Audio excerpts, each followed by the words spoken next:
د اوبو ډنډ خو تاسو ګورئ. زه چې کله د افغانستان د ترقۍ او د آبادۍ غږ کوم دا بې ځایه نه زرګونه متره مکعب اوبه. دا د کوم ځای اوبه دي تاسو پوهېږئ؟ دا سپین غر د افغانستان مشهوره څوکه سیکارام 6 میاشتې دا په واورو باندې پوښل شوي او 6 میاشتې چې دی دلته زموږ په خوړونو کې اوبه راځي. ډاکټر ناکامورا هغه مړ دی خو د ډاکټر ناکامورا فکر لا مړ شوی نه دی. د افغانستان ډاکټر ناکامورا یو شعار درلوده چې د کونړ سیند لیونی سیند دی. وایي دا به زه مهار کوم دا هېڅوک نشي مهار کولی. د هغې سربیره چې د هغې نه 3-4 نیرونه پورته کړي دي. د ننګرهار ولایت د کوټ تنګي څخه یو غټ نیر راجي کړی دی چې دلته یې ورته ډیم جوړ کړی. خو دا اوبه زموږ خپلې اوبه دي د دغې غر اوبه دي.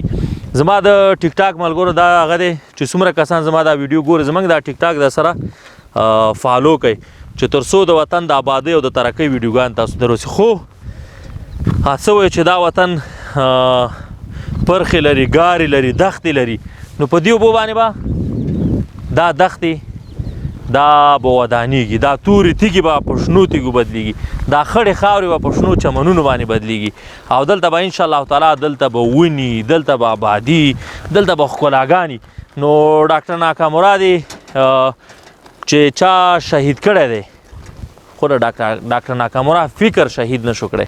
د ډاکټر ناکامورا فکر لا انشاءالله تعالی ژوندی دی.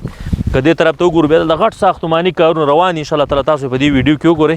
خو دومره درته بیا وایم چې دا دښتې به آبادېږي. هغه خلک چې د افغانستان د آبادۍ دښمنانو ډاکټر ناکامورا شهید کړي چېرې د آبادۍ دا فکر به ودرېږي. هغه صحیح شو، هغه ووژل شو خو فکر یې لا ژوندی دی. خړې دښتې به انشاءالله تعالی په شنو دښتو باندې بدلېږي. نو ټیک ټاک در سره خامخا فالو کړئ.